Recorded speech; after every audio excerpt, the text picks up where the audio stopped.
Notre prochain conférencier, il est vice-président principal et analyste principal au sein du groupe Food and Agribusiness Research de la Rabobank.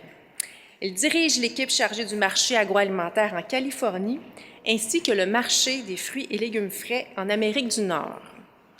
Son équipe à la Rabobank est composée d'environ 80 spécialistes répartis aux 4 coins du monde.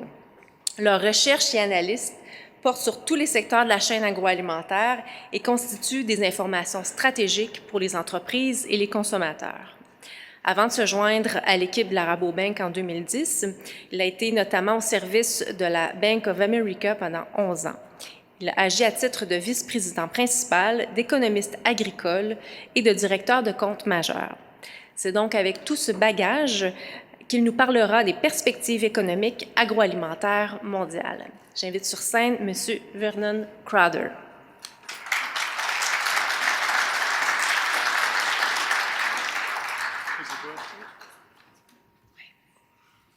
Merci, Isabelle. Je ne parle pas français, pardon. I wish I could speak French to you today. I want to thank the organizing committee as well. The Rabobank is flattered to be here with you today and to represent the bank and talk about what the long-term issues are in agriculture. This first slide I have here is just to make sure you're in the right place and that you remember who I am.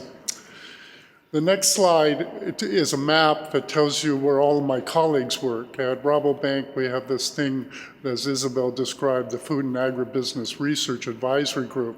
There's actually 90 of us throughout the world. We're on every continent now, in fact. And the reason I bring this up is because many of my colleagues have contributed to this presentation as well.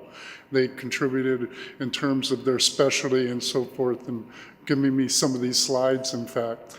The thing that I'm very happy about working with Rabobank is that we don't do studies or presentations that are what I call Chamber of Commerce studies, or what my Australian boss calls a data dump. We actually do studies that we think would bring value to our clients, help us as well, and maybe contribute some thought to our clients as well. So I'm very proud to work for this part of the bank. I'm sorry, Mr. Crowder. Yes. Just put your microphone. Oh, okay. Nobody could hear a thing I said, right? Yes, but they are very concentrated and listening perfectly. Yes. Est-ce que c'est mieux? Can you hear me okay now? They say yes. They say yes? Yes, oui. Thank you. Thank you, Marjorie. Thank you. The next slide is a table of contents of sort, or what I call an agenda here. And this is what all good speech makers tell you is what they're going to talk about. I am going to talk to you about the macro outlook for the food and agricultural sector, a bit about the meat industry, what the outlook is, the dairy industry, and finally the grains and oil. I'll touch a little bit about the economic outlook, but since Mr. Dupree did such a good job, I won't need to spend much time on that and touch briefly upon the issue of land values in the United States as well. So now, the next slide is a transition slide that tells you that I'm going to talk now about the macroeconomy.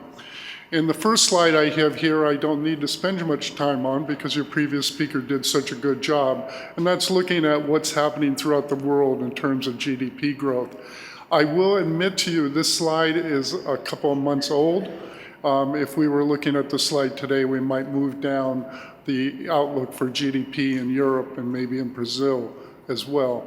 But Mr. Dupree did an excellent job of talking to you about the diversity of the outlook, at least for the next year or two throughout the world.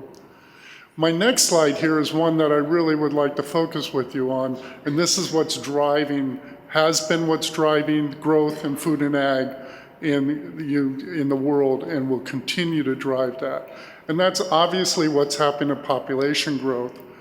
The UN has a number of scenarios for growth, everything from 8 to 11 billion people by 2050. We happen to use, as many people do, the 9 billion person figure, and the recent years seem to affirm that middle-of-the-road forecast. The important part that you see here is how much of that growth is in urban areas. We actually see that about 90% of all urban growth in the world will be in all 90% of all growth in the world to come will be in urban areas. That will make a great deal of difference in terms of what the demand for food and ag is as well. And then that gets into the next slide where I give you a pictorial picture of how things are changing in various regions of the world in terms of their food consumption. Now, some people would say that it's not good, but the fact is many people like to eat and like to consume like we do in North America as well. So you see a picture of here of what's happening to the different types of diets, the interest in health, the interest in quality food in our country. Now you look at Asia, for example, and you'll see that maybe they're 15, 20 years behind, and they're doing what we were doing then. And you go back further, you see India is still coming up behind China, trying to emulate what they're doing, and then you have the potential growth in Africa. It will not take much time at all for China over these next decades to follow what we're doing here in North America as well, and this growth will continue on this cycle. Now I'm going to switch for a moment and talk to you about ag export from Canada, because I assume that's what you're primarily interested in. We see obviously the dependency upon markets in the US for a lot of your growth, but if you look at this slide, you see how much your exports have been increasing to China as well. And this is something we expect to continue. While the Chinese economy is slowing, it's still much larger than the overall world economic growth figure. Even with a slowdown to 6.5%, 7%, that's much higher. While ultimately we expect China's growth to even slow down more later as the economy matures, it'll still continue to be much higher than world growth. And for a number of reasons we'll talk about that'll make a big difference to your economy as well. My next slide compares your historical ag exports by type of commodity to today's exports. And we see the growth here in many of the sectors, be it in the meat sector. I would point out the big switch in your grains and oils area, that you've been moving to the oils. Obviously canola, you're very competitive in that area, and you've reduced some of your competition in terms of other field grains and so forth. A little bit of growth in the fruits and vegetables, that's important to me. I'm from California, so we know not only how competitive you are there, many of your Canadian entrepreneurs have actually been coming to California to expand there as well too. So this gives you a picture of what's been happening here in Canada. Now moving back on the next slide, we're looking at the total world. I want to look at the challenges facing agriculture, food and agriculture in the decades to come. It's interesting for me, being from California, in fact from Fresno, California, where our total rain on a good year might be 25 centimeters. This year we only probably have maybe 10 centimeters at all. So we're in a very, very severe drought this year. But riding this morning in the rain from Montreal here to Drummondville, knowing how much water you have here, I'm sure it's hard for you to relate to scarcity. But the fact is, agriculture throughout the world uses about 80% of the fresh water. And there's many places where that is relatively scarce.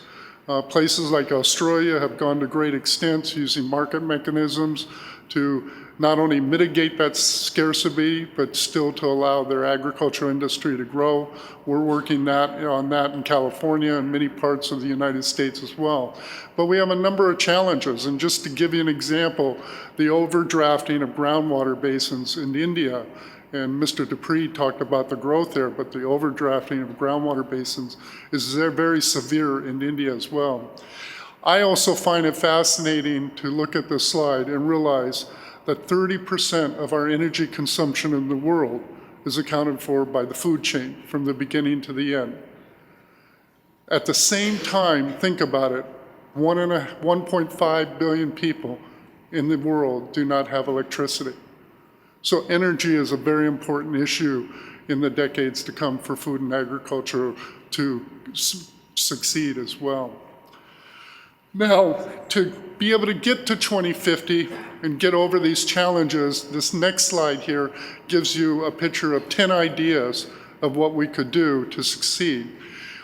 Fortunately, these speak for themselves. I will address one that isn't obvious, the south-to-south point. And what we're talking about there is that there's a real infrastructure problem with the amount of increased food and ag production in South America to other parts of the world, specifically Asia. So there needs to be much more investment in infrastructure in those areas, not only to export, but to receive that product as well. For example, in China, there needs to be much more export in cold storage. You can bring in produce and so forth to the major cities on the coast, but once you go past that, you're back to wet markets and very little opportunity for storage and transportation. So more investment needs to happen there. For us here in North America, and by that I mean the US and Canada, the two areas that we would talk about is probably the focus on big data, as many people call it, or boosting that ag engine. Now, big data is a fancy new term that everybody's been talking about, but we've really been doing this for 10 or 20 years, and that's using our new technology for information and implementing that information and actually making a difference on reducing your production costs, increasing your yields on the farm. The same with boosting the engine. Rabobank does expect that technology is going to have a lot to do with how we feed the world in the future, and more use of that technology, even in the United States and Canada, will help boost our competitiveness there as well. My next slide is the last one that I'll talk about the macro outlook, and this really tells you that we are optimistic that we're going to meet these challenges. We are going to boost those ag engines. We are going to use big data. We're going to use many of those ideas. And we expect that with this combination of increased productivity, that we will be able to feed the world by 2050. My next slide is another transition slide, and tells you I'm going to be talking to you about meat here. And the first slide that we have on meat in terms of, emerging markets driving global growth. And this one just uses chicken as an example, and we're looking at what's been happening here in the world in terms of different consumption patterns. And you can see how amazing this growth has been. And this really matters. This goes back to what I showed you about the urban growth in the world. People generally throughout the world do want to eat like we do. They do want to enjoy meat. And the fact that when you move to a city in China, for example, you might have a refrigerator for the first time.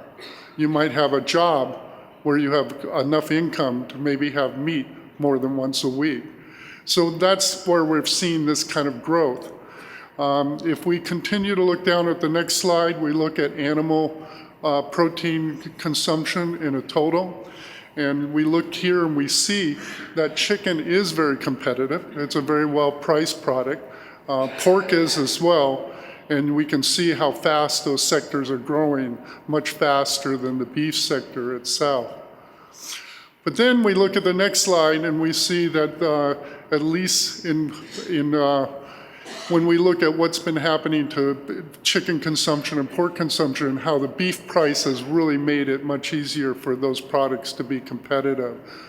Beef does not have the conversion ratio.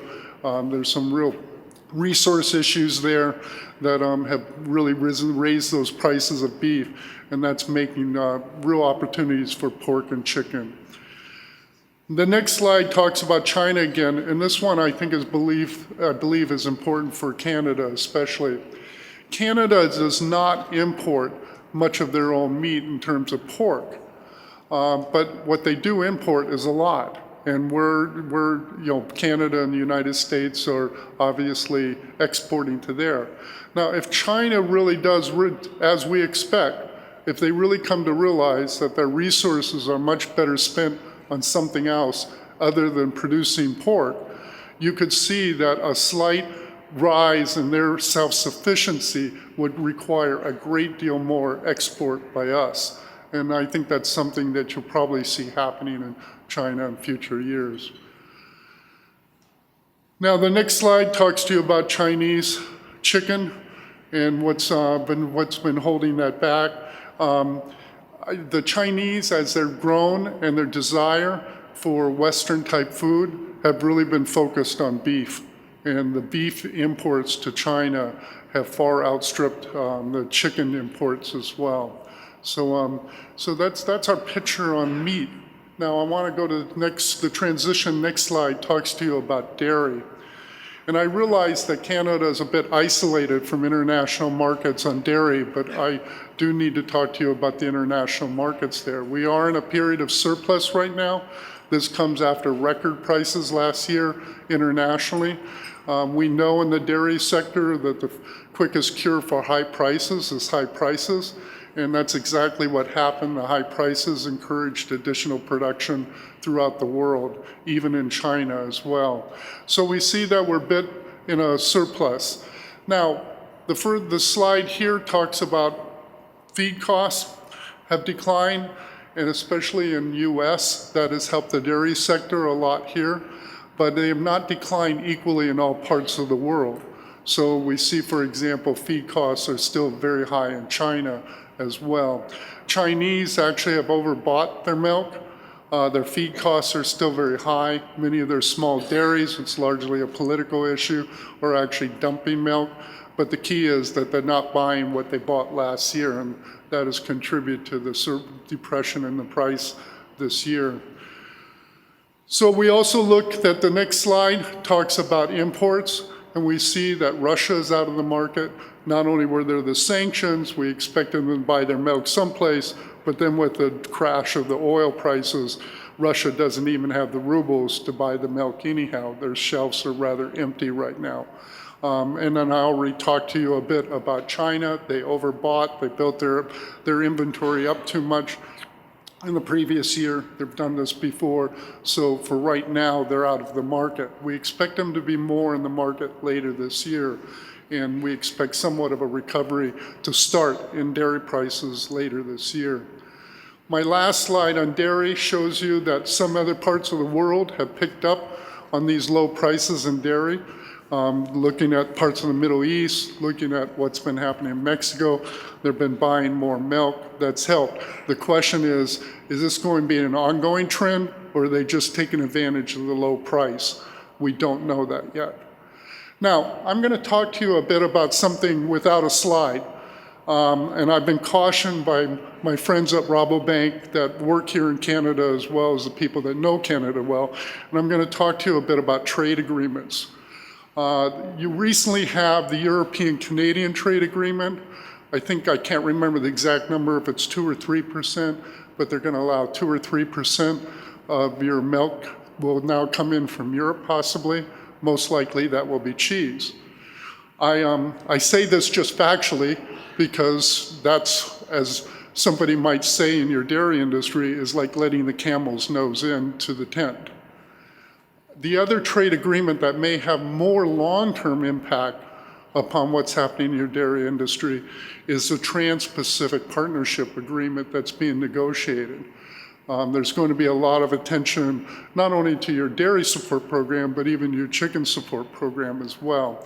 So that may actually keep you out of the agreement. The other possibility is that there may be a compromise where those support programs are gradually phased out over 10, 15 years or something like that. So there's a possibilities I just want to bring up as what could be happening in the near-term future. Now, the next slide is a transition slide again, bringing me to grains and oils. You people know this well, but I want to give you a few pictures here. As in the next slide here, we see a picture of the fact that most of your grain exports are going to Asia, to Europe. These grains are coarse grains, so we're not only talking about human consumption, we're talking about animal feed as well. Just gives you a picture of how much grain is moving throughout the world.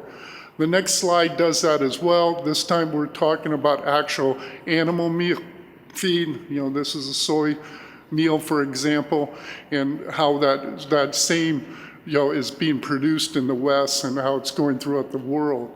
When we look at the world like this, it's really interesting to see the growth in Southeast Asia that's much more dependent upon the emerging economies. But on the other hand, Mexico and Turkey are much more dependent upon the advanced economies in North America and Europe as well. The next slide also gives you a picture of what's happening to wheat in terms of the world. We see much of the wheat's produced in the northern countries, a little bit in Australia, but it's still going to Asia and to the south as well. Then my next slide, giving another picture, is the dispersion of soybean production. And this is really fascinating, where we used to have a lock on this market in terms of the United States.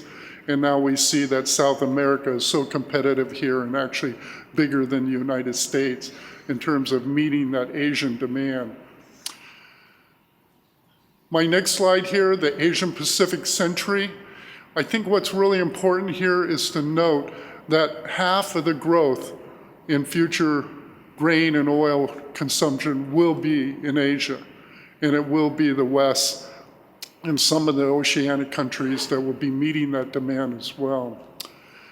Now, my next slide gives you a list of companies. This is the fascinating part of what's happening to the grains and oil sector, is how much various companies throughout the world are diversifying, expanding, consolidating to reach out to look for sourcing for grains and oil to meet world demand. And you're in the heart of that. You've seen much of that consolidation. Even just last week, as I understand it, Bunge has bought the Canadian Wheat Board, at least a controlling interest in it, to diversify into wheat. So this is just part of this process that's been going on for a long time and will continue. My next slide actually gives you a picture of the Asian companies that have expanded. You know some of these companies here close at home. So we get a real picture of what that diversification is in terms of the grains and oil sector and what's happening in the world market on that. So now my transition slide will go into oils and interest rates and things of this sort. And I really don't need to say much. The first slide here talks about crude oil prices. I have nothing to add to what Mr. Dupree said. I think everything he said was what I would have talked about. I will say that our forecast is very similar to what he talked about. Rabobank expects crude oil prices to average about $60 this year, and to do that, it's obviously going to have to increase slightly more than that toward the end of the year. The next slide talks to you about interest rates. They're clearly going to go up. The big question that we all read about every day is, when are they going to go up, at least in the US? There's debate about that every day, which Fed member is talking, who's talking, but they are going up. Our thinking is right now, it's still going to be the last quarter of this year before we actually see the Fed take action to increase the basic rates. So we don't see that changing. In Europe, obviously, there's the question of Greece. We have been optimistic that Greece will stay in the European Union. I would say with some of the things in recent weeks, we've maybe moved the odds of that to maybe 70%. My next slide is about land values, and this one I will take time to talk to you about because there's been a lot of questions in the United States about whether or not we've been in a bubble. And by bubble, we define a bubble as where speculators make investments where the profitability doesn't justify that investment. By that definition, we do not think we've been in a bubble. The land prices, even in the United States, have been sustained by profitability. We've even seen that when grain and oil prices have come down in the recent year or two, we've seen some slight depreciation in land values, at least in the Midwest. We have not seen that in the western part of the United States yet. What we're showing here is historical land prices and comparing that to what's been happening to profitability. But the other additional lines here are where our economists, or our ag researchers, I should say, in FAR, have looked at capitalization rates that vary from 10% down to 3%. And what we're trying to make the point here is why obviously profitability is the biggest determinant of what happens to land values. One of the key parts of that profitability is interest rates. And we expect that when interest rates go up, there will be more downward pressure on land values in general. We don't expect to see a crash like in the 80s because we don't think we've been in that kind of bubble. The leverage in land values has been very minimal. In terms of people in the United States, it's been mostly farmers that have been buying that land, and they've been using a lot of cash to buy that land.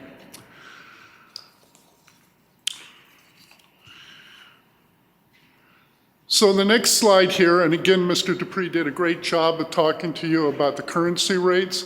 This gives you a picture of what's been happening with currencies. What I will add to make the point here that the strengthening of the dollar has made your currency very competitive, making some opportunities for your exports to the US, but more importantly for you, it's also putting you in a very competitive position to outbid us in your exports to other countries as well. We've already seen that happening in some of the sectors as well as what's happening. Now, if you ask me what's going to happen to currency rates, our economists won't even talk about anything more than a year out.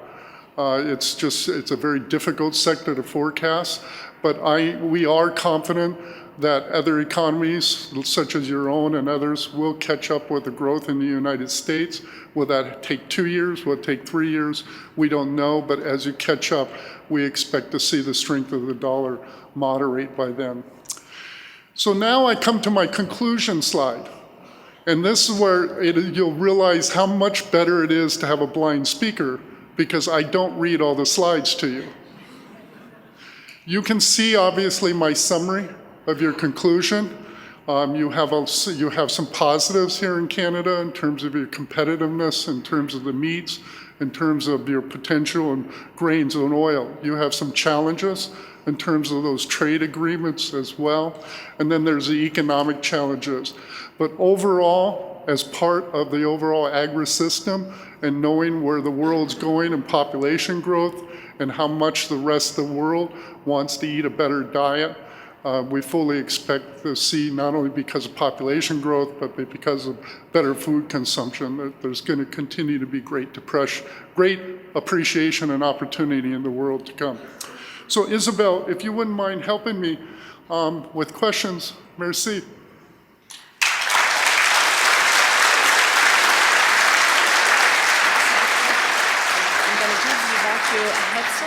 Oh, no, I don't want to wear that in front of everybody. You'll have to translate for me. Would you like water? No, I think I'm okay. So, but if you can see what intelligent people want to ask questions, and then you can translate for me. Alors, vous pouvez venir au micro, poser votre question en anglais ou en français. Joël Cormier, Excel d'Or. You've been talking briefly about the TPP negotiation. There's some indication right now coming out that first the U.S. have now the ability to go fast track. There's a meeting between Prime Minister from Japan and President Obama, and also a meeting coming in May. So it looks like we may get a deal around May or June of this year. Do you see that being possible? This is in reference to the Trans-Pacific Partnership Agreement you're talking about? Yes. Yes. What I've been told by my associates, that we are very keen on an agreement with Japan, so that if the negotiations fall apart, and in part that could happen because Canada may not want to play, if it does fall apart, the United States will put its focus on Japan. No matter what the other countries will do. That's our conclusion. Thank you. Alors, on a le temps pour deux autres questions. Monsieur Crowder ayant été très efficace dans sa conférence, on a rattrapé le temps perdu. Bonjour, François Vachon, directeur général Coop La Seigneurie. J'aimerais avoir votre opinion sur les OGM. Vous soulignez l'importance de produire plus de céréales. Est-ce que vous considérez les OGM comme un moyen qui va perdurer? Why did I think that question would come up? Okay, GMO is something I have to talk about very carefully, because remember, we are a Dutch bank. So we have a lot of constituents, not only in Europe, but even in our own countries here in North America, that are very concerned about GMO. Oh, I will tell you, even though our publication people will not let me write genetic modified organism on the front page of any publication, I have to wait to the second page. that we do believe there's merit in GMO. What I'm very aware is that the consumers don't always see the benefit. Much of the focus of GMOs have been on how do you save costs on production. The consumers don't always relate to that very well. I think when you see some GMOs introduced in terms of the quality of product, the taste of product, the diversity of products, you may see the consumer become more enamored with that. But the industry right now is going through a real schizophrenia, if I may say. So at the same time you have Monsanto doing the most in GMOs, they have announced that their vegetable seed business will not use GMOs. Now trust me, they're using every other technology in the world, and it would not impress the environmentalists. I have customers, in fact, some of them are Canadian greenhouse producers, that are selling tomatoes and bragging that they don't use GMOs. Well, it's really not relevant because there's not GMO opportunity yet in tomatoes. You have a cereal company that uses a lot of GMOs and other products that's now bragging that their Cheerios do not use GMO. Well, that's because it's oat. There's no opportunity there right now. So I think there's a real schizophrenia right now on this, but we do believe that GMOs will be part of the technology that gets us to 2050. And there's a long education process that's going to be required there to help the consumers understand the benefits and the minimal risks that we're talking about. Thank you. Alors, on a le temps pour une dernière question. Les gens en web diffusion, n'oubliez pas que vous pouvez poser vos questions, puis on s'assurera de les exprimer au micro pour vous. Merci. Alain Forget, Agropur. Une question simple, qui n'est peut-être pas si simple. Essentiellement, vous avez vu dans vos slides que les Chinois veulent tranquillement, pas vite, sécuriser leur approvisionnement au niveau des ingrédients laitiers ou du lait. Nos amis en Europe vont vivre une crise importante, une surproduction de lait pour les premières 2-3 prochaines années. Est-ce que les Chinois vont s'approprier par le capital les outils de transformation des producteurs européens? Et s'ils le font, quel sera l'impact sur le marché mondial des pots de lait? Now you're going to translate all of that, right? Do you think that the Chinese are going to buy the processing unit for milk with the end of the quota in Europe? The Chinese? Yeah. Do you Yes. think they're going to buy the processing unit to be involved in the chain manufacturing, chain production? China has obviously been looking throughout the world. They've been very careful in terms of their investments in other parts of the world. Much of their focus has been in South America and China. We've seen them in the United States. They're very, very careful. They've made some investments, but they've been very conservative about that.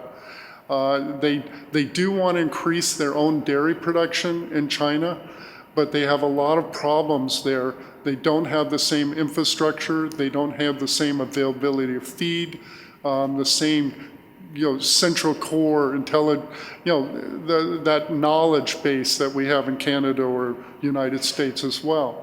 So for that reason, we still believe China will be a net importer of dairy products for the long term. Will they continue to try to expand their own industry? Yes. Now, in answer to your question, are they going to buy some things that are changing in Europe? We actually think that Europe has already adjusted or discounted for the closure of their quota system. So we think many of the companies there have already made changes. So you're going to see consolidation about the industry. But I don't believe, I am not our dairy strategist, but I don't expect that we'll see a lot of wholesale sale of fixed assets in the dairy sector in Europe.